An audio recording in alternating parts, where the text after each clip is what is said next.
Well students, we have seen how to find out the large distances. Now we will move on to finding the estimation of very small length. Okay. So small length means what kind of length? Maybe the distance between the atomic molecules. Okay. Such a small distances we usually go for microscope. Okay. Some small distances can be measured using optical microscope. So you people will come across this one in your biology, optical microscope. Then if you want to find out still smaller distances, we will have to go for some advanced microscopes. Certain type of microscopes are like electron microscope. Okay. Electron microscopes are used to find out the very small distances. Okay. So the range of length, you can find it from your table 2.3 of NCERT book. So it would be better if you purchase an NCERT textbook for first year and you can go through the things. You can simply read, you don't need to understand much, but go on reading. So I usually do the reference from the NCERT textbook itself. So you can just read the textbook, try to understand the things. And if you want to go for some more advanced understanding, you can go for Concepts of Physics by H.C. Verma. There are 2 volumes available. If you are interested, you can purchase 1 copy. So usually people who prepare for IIT JEE refer that, but you can understand the things in a better manner. Okay, the range of length, the smallest length is possible is about the size of the nucleus. It will be of the order of 10 to the power minus 15, that is 1 Fermi. Then the largest distance, you can see it's a boundary of observable universe from your reference point. That is the largest distance what you can measure. It will be of the order of 10 to the power 26 meter. Okay. There is a conversion from degree to radian. So angle we have studied, we have to see the different types of units usually used to refer angle. We usually go for degrees. You know, right? Degrees, 10 degree, 20 degree. You must have done some calculations related to that in your 10th maths. About that tan theta, finding the height of the tower and all. Okay. So this degree can be converted into radians, which is usually the SI unit, right? So you need to understand that 360 degree is equal to 2 pi radian. Okay. 360 degrees nothing but 2 pi radian. So I can say 1 degree, that is nothing but 60 minutes. That can be written as, just take this 360 to the other side. So what do you get? 2 pi by 360. I can cancel 2, so I'll be remained with pi by 180 radian. And if you substitute the value for pi, that you know, right? 3.14 roughly we take. So you will get the answer 1.745 into 10 to the power minus 2 radian. Again, 1 minute is nothing but 60 seconds. So 1 minute, I can write here the same thing, pi by 180 into 60. Do the calculation, you will get 2.91 into 10 to the power minus 4 radian. Again, 1 second, that is nothing but pi by 180 into 60 into 60 or 180 into 3600. You will get approximate value 4.85 into 10 to the power minus 6 radian. So there are some problems given in your textbook. You can just go through that. Okay. So once the college begins, we will go in detail with the things, and if you have any confusions, you can ask through the WhatsApp or you can make a call.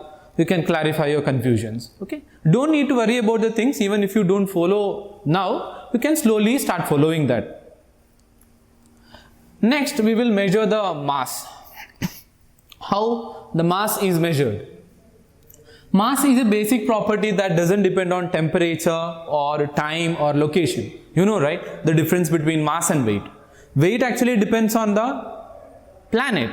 Okay. But mass is actually, if I take the mass of this, it is nothing but the number of molecules present in it. That actually constitute the mass of this pen. Okay. So mass doesn't have any dependence on the temperature, time, location of the object. Now, what is the largest mass measured? It will be, we usually measure it using kg only. So highest mass also measured in kg, but it will be in the larger power of 10. Then for measuring very small mass, we usually go for a special kind of unit, that is unified atomic mass unit. So 1 U, usually represented by small letter U for that. 1 U can be equal to 1 by 12th of mass of an atom of carbon 12 isotope. You will study the same thing in your chemistry also. 1/12 of mass of an atom of carbon 12 isotope, that is C12,6, including the mass of the electron. That value will constitute like 1.66 into 10 to the power minus 27 kg. This is a very small mass. So usually this much small value of mass will be termed as 1 unit. So usually the atomic calculations, mass of atoms and other things, usually go for the atomic mass unit. Okay, the range of mass also you can go for the table 2.4 of your NCERT textbook. The maximum mass you can have is a mass of the observable universe. It will be of the power of 10 to the power of 55. Okay, mass of the entire universe, what is observed to us, what we can observe. Then the smallest mass, obviously the mass of the electron, which is of the order of 10 to the power minus 31. Okay, kg. Now how do we measure time? So time is the thing which is really wonderful, right? So you can't get the time which once it passes. Okay, so how do we usually measure time at home? We go for clock, right? So that is not the actual thing where you get the exact time. So we usually go for a thing called atomic clock. So this atomic clock is constructed using some cesium atom. Okay, atomic clock is based upon periodic vibrations of cesium atom. So how the atoms of the cesium vibrates, depending on that they have constructed a atomic clock. Okay, that actually specifies a proper timing, and if there is any change in the time, that will be clarified with the atomic clock. So in the atomic clock you can say 1 second, that will be equal to 9192631,770. These many number of vibrations, okay, the time taken for these many number of vibration will be equal to 1 second. You look at the value. So these many number of vibrations are taking place in 1 second, that is for cesium 133 atom. Okay, so that's how we find the time. These are all not, you don't need to study much detail about that, just you can understand the idea of that. Then the range of time, again you can go for table number 2.5 of NCERT textbook. You will get the smallest time, okay, of decay of radioactive elements. Then the largest time is the birth of the universe itself. Just go through the idea of the table and try to understand it. Now we will move on to the next topic, that is about accuracy and precision. So this accuracy and precision comes when you make some measurements. Okay, accuracy, it is a measure of how close the measured value to the true value. So accuracy, when I say my height is some 1.76 and that is actually true value, and when I tell you people to measure, okay, I'll take your assistance and you get some value which is very near to 1.76, you might get it as like 1.75. So you cannot say that the value is accurate, but accuracy is more because just a difference of 0.1. Correct, right? So you are getting 1.75 and actual value is 1.76. So there is a very small difference to the true value. So how accurately you can measure the value to the true value? Okay, the accuracy is nothing but the smaller difference between the true value and the measured value. Okay, so that is nothing but accuracy, how accurately you are measuring it. Then precision. Precision is nothing but the resolution up to which the value can be measured. So let me take your centimeter scale. Okay, just take the centimeter scale. What the smallest value you can measure using that centimeter scale? It is 1 mm, right? Why? You just check that the smaller lines and the larger lines, the smallest value you can measure is 1 mm. So that is actually the precision of that. Now we are going to use some more instruments in your physics lab for your first PUC practicals. You will come across two types of instruments. One is known as vernier calipers, another one is known as screw gauge. If you just search in your internet, you can get the idea why they are used. So vernier calipers as well as screw gauge, both are used to measure length.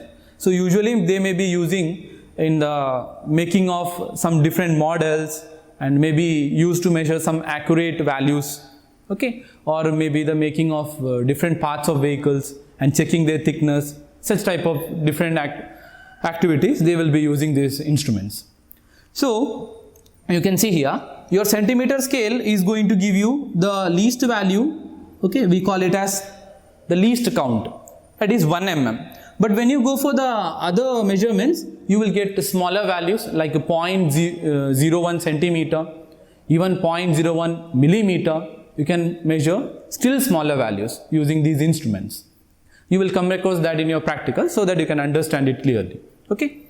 Now let me give an example what this accuracy and precision, how they are differed. So I'll take a true value. So let me take any measurement, that is actually 3.678. So when I am using an instrument of precision 0.1 centimeter, the value what I am going to get is 3.5. Okay. When I am using another instrument which is having precision 0.01 centimeter, I am going to get the value 3.8. Now out of these two, you can just check which value is more accurate. See, this value is more accurate, right? Why? Because 3.5, here 3.6. But look at the precision or resolution, it is bit larger, right? Okay, because it can measure only up to 0.1 centimeter. But you see here, when you can measure up to 0.01 centimeter, you will get a value 3.8, which is bit less accurate, right? So precision and accuracy may vary. Okay. Now we will move on to the next topic, that is about errors. So while doing any calculation, we usually come across some errors. Correct, right? Even while doing your problems or even while writing exam, you might do some errors. So these errors can be classified mainly into two types. One is systematic error, another one is random error. Okay? Two types of errors, systematic error and random error. Now we will first focus on systematic error. What is actually that error? So systematic error, errors that tend to be in one direction, either positive or negative.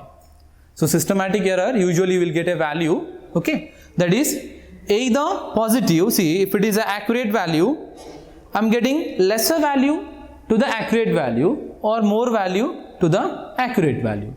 So either positive error or negative error. Okay. So that is actually known to be systematic error. We have some three such examples. First one is instrumental error. Instrumental error means the instrument whatever you are using to do some calculation or some process may contain inherent error. Maybe the calibration problem of the instrument. Okay.